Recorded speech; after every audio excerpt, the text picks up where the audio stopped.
Thank you, Chair.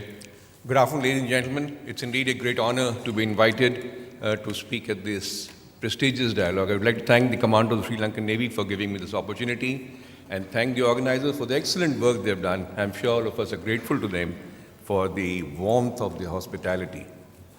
The United Service Institution of India was founded in 1870 on the lines of RUSI, but you'll be surprised to know that RUSI and USI never really bonded. And that did not happen because RUSI in London would not give reciprocal arrangements to their own British officers in India because they felt that these chefs from Shimla then and India would land up in London and take the facilities there, and from London you couldn't come to Delhi. So on that basis, RUSI and USI, both which were set up by the British, never collaborated. So we had no formal this thing. As far as the USI is concerned, till very recently were the only think tank.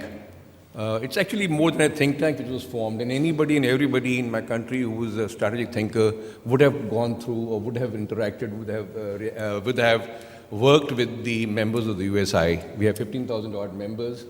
We have very close linkages with our Ministry of External Affairs, Ministry of Defense, the service headquarters and think tanks.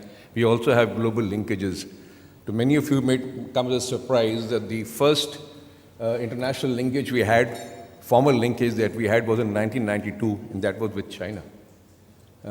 So that comes as a great surprise to a large number of people. So I'll stop here, sir. Anything else about the institution, I'll talk.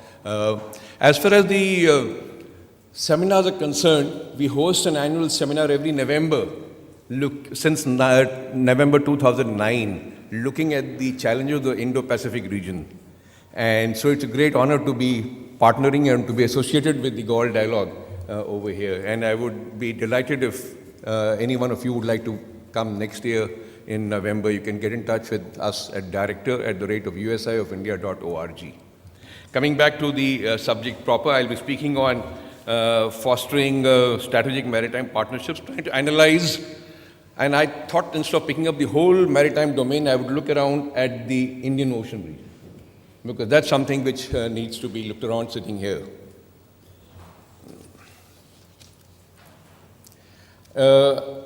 Sitting strategically astride one of the busiest and most critical shipping lanes of the world, there is no better place than where we are sitting now to brainstorm about the oceans. The oceans not only serve as a conduit for trade, but they also support economy through fishing and other oil and mineral exclusive economies. This is besides an ecosystem around them involving other industries such as tourism and power generation. The OECD has brought out a recent report defining the contours and trends of ocean economy, and it predicts that there will be a threefold growth in ocean economy by 2030. There is a symbiotic relationship between blue economy, sustainable development goals, and security. And therefore, ocean governance has become a critical necessity. The Indian Ocean straddles 3 continents and is home to 50 states. The energy and resources needs of Japan, South Korea, China, and ASEAN nations, South Asian nations, West Asian nations, African markets form significant constituent of this trade, making Indian Ocean critical for global economy. The Indian Ocean has strong linkages with the Pacific Ocean. Due to these enormous linkages, for any meaningful assessment or action, one must consider Indian Ocean and parts of Western Pacific as one system. This has been accepted as the Indo-Pacific strategic and economic system. Just as there are strategic power shifts, there are also economic groupings taking place. The TPP, RCEP, FTAAP were attempts to carve out large economic blocks that reflect the new order and realities. The Indo-Pacific is that strategic space where interests of several powers overlap, as indicated by these geographic envelopes of these aspirational blocks. Cooperation and competition will coexist in this region, where the stakeholders who are eminently represented in this forum will have to strive to manage friction below certain acceptable thresholds. These blocks are transoceanic and transcontinental in nature. I repeat, transoceanic and transcontinental in nature, where oceans will only become more important. The events in the Indo-Pacific will therefore continue to affect the globe and will demand working out cooperative security structures for its management. We at the USI of India have been hosting, as I mentioned, an international seminar every November looking at this issue in its entirety. These seminars have revealed one thing, that the problem is complex and there's vast problems. We are only scratching the surface and have never really got down to working out the architecture to resolve these. One of the issues which always comes up is that the principle of freedom of navigation and rule of law, which is pivotal for global trade, therefore needs to be upheld across the oceans. As a responsible stakeholder in the Indo-Pacific, India supports freedom of navigation and overflight and unimpeded commerce based on the principles of international law as reflected in UNCLOS. Historically, the world is in the cusp of a global power shift to Asia. USA, the existing global power, has declared its intentions in Asia through its pivot, and the rising power of China has rolled out its geo-economic plans through the One Belt, One Road initiative, which I would like to highlight also has strategic implications for the region. It's not just economic. So if we only look at economic and forget and gloss over the strategic issues, we'll be making a mistake. The power structure that emerges out of these shifts may not resemble the bipolar model. In all likelihood, the future power structures, to my mind, will be diffused, where regional nations will have to play a major role than rely only on extra-regional hegemons. The recent Sri Lankan assessment articulated by Prime Minister, His Excellency Mr. Vikram Singh at Indian Ocean Dialogue has echoed the above views on Indian Ocean, and he called upon creation of an Indian Ocean Order, which has been noted positively by strategic community and regional capitals. Looking at managing the oceans, now such a precious network and ecosystem needs careful management.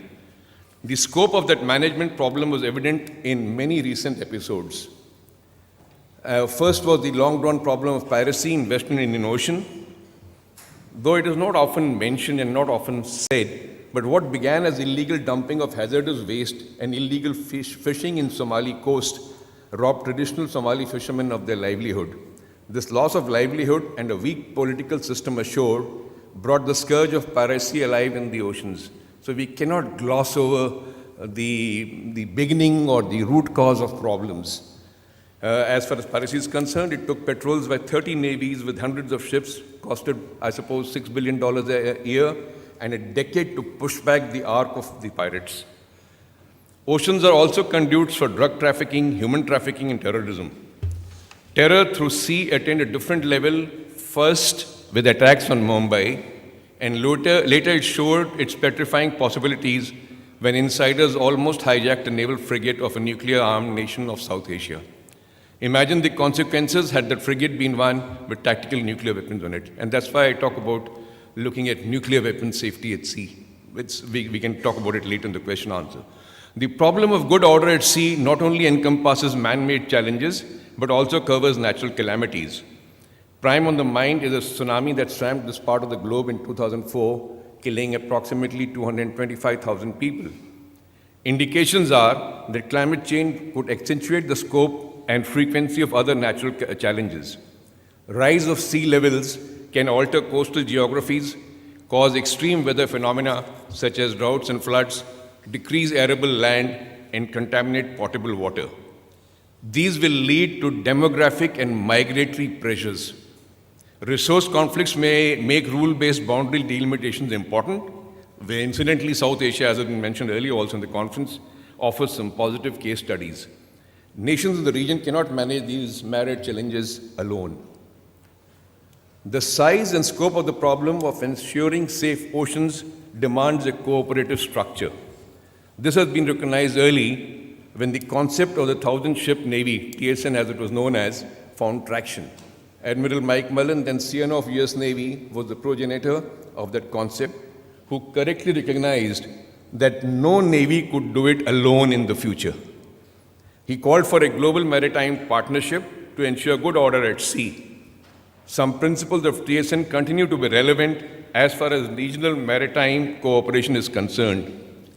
It postulates that many of the problems that challenge good order at sea can be solved through cooperation and shared interest. With new global realities of diffused power structures, the focus is on regional cooperation and networks than dependence on any one hegemon, something that Sri Lankan Prime Minister also raised at his talk in the Indian Ocean Conference.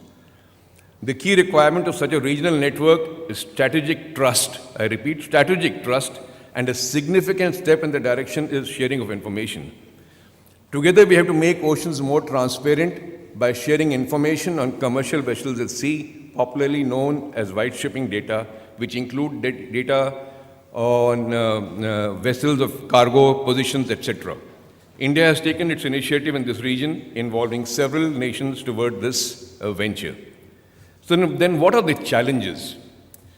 Security challenges in the Indian Ocean are addressed by different countries in different ways. While connectivity is important for economic growth and development, we cannot lose sight of the fact that connectivity, whether on land or on sea, also has strategic connotations. It is therefore important that transnational initiatives should evolve from broad-based discussions.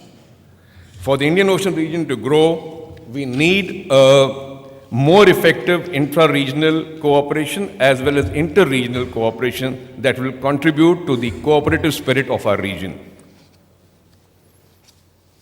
The challenges to such cooperative structures are manifold. They can be broadly classified as challenges of consensus or challenges of maritime consensus and challenges of maritime capacities. Both are relevant to Indian Ocean, as gleaned from the remarks of Prime Minister Modi, the Indian Prime Minister, who stated, "Our goal is to deepen our mutual understanding on maritime challenges and strengthen our collective ability to address them." The challenges of maritime consensus is essentially a political challenge. And I highlight, normally in our military domain, military seminars, we keep the political part aside and only talk of the military and the security dimension. So I would repeat, the challenge of maritime consensus is essentially a political challenge to bring the stakeholders on the same page over matters maritime. Nations need to agree that safe oceans are for the benefit of all, ensuring peaceful shipping and other economic activities. There is rising awareness about benefit of peaceful oceans and their relevance to regional economy. However, the question of what constitutes a threat to peace and how to deal with that threat is the real challenge of consensus. And that's something we normally bypass and not really come to grips with. And this problem is acute in the Indian Ocean, which is home to a set of nations diverse in economy, race, religion, and political outlook. They possess distinct political systems and worldviews. Some are well-established democracies, whereas some are evolving politically. A wide diversity, as seen in the region, is a challenge to take that consensus to levels where we can act together. Dialogues such as the Gaul Dialogue, the Indian Ocean Dialogue, Indian Ocean Conference, and the USI's annual Indo-Pacific Seminar serve to build this consensus. Similarly, exercises and challenges lead to greater understanding between the armed forces. The recently held RIMPAC is one example, and the Milan exercises in Bay of Bengal are such exercises that help build trust amongst large number of partner nations. Since most nations in IOR have undergone a colonial stage, sea has been viewed with suspicion in the past. I repeat, in the past. One significant challenge for nations is to ensure that sea, even if out of sight, does not remain out of mind, and that there is a domestic consensus or a domestic oceanic consensus that influences policies. Domestic consensus across party lines, political party lines, I imply, about cooperative structures must precede a regional consensus, otherwise policy seesaws will hinder progress. A subset of consensus is trust. When broad political consensus is developed at a strategic level, there is a need for tactical trust for sharing data networks and interoperability. Political and strategic consensus need to evolve into tactical trust. Only then would cooperation become real and meaningful. Otherwise, it will remain tactical. There is also a challenge of capacity which is equally daunting. Most Indian Ocean littorals are developing nations. Capacities involve economy and domain skills. The state of economy of several states does not permit large-scale investments in navies and coast guards, which are the fundamental building block of cooperative maritime security. Even the richer nations of IOR have a capacity problem in terms of requisite human capital in the domain, as money can only build hardware. The exploitation of resources requires high-quality human capital, which is time-consuming to build. Ships and networks have become sophisticated over a period, raising the bars of human capital. Hence, maritime capacity building has a material as well as a human intellectual domain. Nations which are ahead on the growth curve within the region need to share and assist other nations to build capacities in these domains without leading into any sense of alienation. This sharing of capacities has to permeate across government agencies, navies, and maritime industry to be effective. A quick look at the regional initiatives. And regionally, there are organizations that have taken positive initiatives in management of the oceans, some of which need discussion. Most significant of them is the Indian Ocean Rim Association, the IORA, which is the only pan-ocean body. The rationale behind forming IORA was to unite littoral nations on the basis of shared Indian Ocean identity for socio-economic cooperation and other peaceful endeavors. The organization was established in 1997 and has 21 members and 7 dialogue partners as of date, with more lined up for membership as a testimony of its rising relevance. The IORA is primarily an economic grouping. West Asia, South Asia, and East Coast of Africa have the highest growth rates, between 5 to 8%, indicating a promising role for IORA. For the institution to become a significant player, it is only appropriate that the IORA has to graduate to a summit-level meeting. This will give it the attention it deserves. The Prime Minister of Sri Lanka has dwelled upon the IORA in the first inaugural address at the Indian Ocean Conference. He has taken the idea of IORA one step further and called for an Indian Ocean Order which is consensual and rule-based, which must uphold freedom of navigation. There are some other significant ideas that he raises. His vision that only a consensual Indian Ocean Order can prevent competition from spilling over during a period of global shift is astute and relevant. He has suggested an Indian Ocean Development Fund which can assist countries in the region address some capacity issues. An Indian Ocean Assembly, according to him, can bring heads of state and spectrum of experts together. However, whether they should be a separate organization or if IORA should expand its scope to include these changes is left open-ended. It is my considered view that it is best to strengthen present grouping than to create a new grouping, since we cannot afford to dissipate our limited resources and organizational energies in different directions. The 16th Council of Ministers meeting was held at Bali on 27th October 2016 with the Indonesia in chair. As you are aware, the focus aptly chosen by the chair has been strengthening maritime cooperation in a peaceful and stable Indian Ocean. IORA also conducts several ministerial meetings, such as the one on sustained management of oceans, blue economies, and economy and business.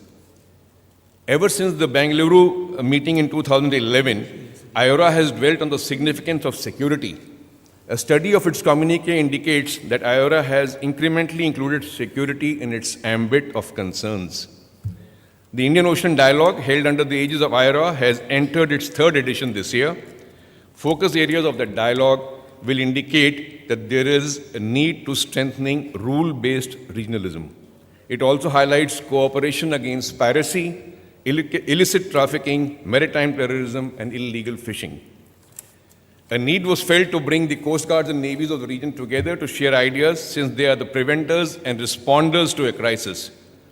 Indian Ocean Naval Symposium, the IONS, was therefore established in 2008 to increase maritime cooperation among navies of the Indian Ocean region by providing an open and inclusive forum for discussion of regionally relevant maritime issues and to develop common understanding for possible cooperative endeavors in future. IONS has 22 members and 4 observers. As you are aware, it was inspired by the Western Pacific Naval Symposium, with which it shares 9 members. As the economic heft and significance of IOR grows, there will be need for deeper engagements on the security front. Trade and race for resources after a certain threshold may also lead to competition and tension. Before the economic competition reaches that threshold level, trust in rules-based regime needs to be built between instruments of maritime security. ION serves that exact purpose. Meaningful maritime security requires a closer liaison between the two organizations, which was articulated by the IORA Perth communique of November 2013, seeking information sharing in other activities with both civilian and non-civilian dimensions. This requires to be taken forward. The Regional Cooperation Agreement on Combating Piracy and Armed Robbery Against Ships in Asia in Singapore, Piracy Reporting Center of the International Maritime Bureau in Malaysia, the Information Fusion Center in Singapore, Indian Navy's Maritime Shipping Information System are some of the information sharing initiatives that strive to make the oceans safer. While large groups pose a wide spectrum, posing a greater challenge for consensus, smaller maritime security groupings, such as the trilateral one between India, Sri Lanka, and Maldives, which may see Seychelles and Mauritius becoming its members later, such groupings contribute to maritime security in a critical maritime space. However, I would like to flag one issue. At these maritime conferences, it is but natural to focus on issues maritime. However, to forget or gloss over the challenges that issues such as transnational terrorism, problems of unresolved land borders, and basing of foreign naval assets have on maritime security architecture would be short-sighted. What I'm trying to say is that the maritime strategy is a subset of national strategy. So we have to look at the maritime strategy a little more holistically. Coming on to the Indian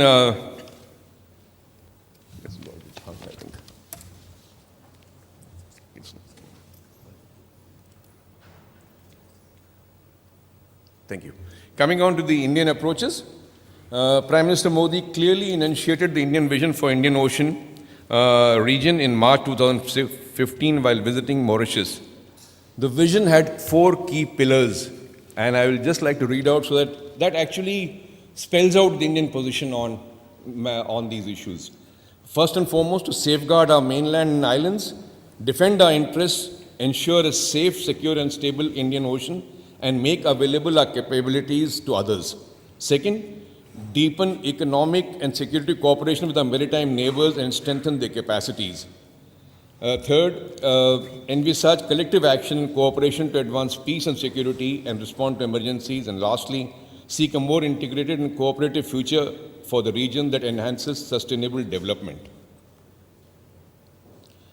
The Indian approach to regionalism is defined by the word SAGAR, Sagar, which means ocean in most Indian languages, and when expanded, reads security and growth for all in the region. More than 60% of India's external trade is with countries that are on the littorals of Indo-Pacific region, beside 90% of its trade passing through it. India recognizes that its own destiny is intertwined with nations in the region. Identifying connectivity as the most important facet of development, Indian initiatives such as trilateral highways, the Kaladan multimodal project, the Chabahar port project are aimed at improving regional connectivity. India has invested close to $25 billion in loans and grants in the region. On the domestic front, the Sagarmala project is a $10 billion project aimed at better domestic port-based network. This is aimed at triggering a new phase of growth. Being a large economy with a long coastline, this investment can also improve connectivity in the neighborhood. The hinterland connectivity is also being improved by highway networks and industrial corridors. India has cultural projects of connectivity such as Mausam, which uses the recall value of monsoon that created an Indian Ocean system of interaction since times immemorial. This is apart from its multilateral commitments. Coming to the conclusion, I would like to say that the essence of the Indian sense of responsibility to the oceans was aptly summed up by Prime Minister Modi in a recent speech, wherein he stated that the blue chakra or wheel in India's national flag represents the potential of blue revolution or the ocean economy. That is how central the ocean economy is to us. Peaceful oceans are essential for any economic activity to thrive. Regionally, nations need to cooperate more than ever for maintenance of peace. The process of political trust building regarding maritime affairs must be matched by cooperation between navies and other maritime constabulary, such as the Coast Guards. It is such a two-tier process that can ensure that ocean economies and linked terrestrial economic systems of this region grow to their true potential. However, the challenges that may arise due to naval presence of foreign navies in the Indian Ocean region needs to be also taken note of. In conclusion, I would like to say that to foster a robust, cooperative, effective, strategic maritime partnership, India stands ready to work with all nations to create a prosperous, secure, and developed Indian Ocean region. Finally, I would like to take this opportunity to once again congratulate the Sri Lankan Navy for conducting such an annual conference, which is a part of the strategic calendar across the region. Conferences such as these serve the cause of maritime security most eminently by building trust amongst us all. Thank you for your patience.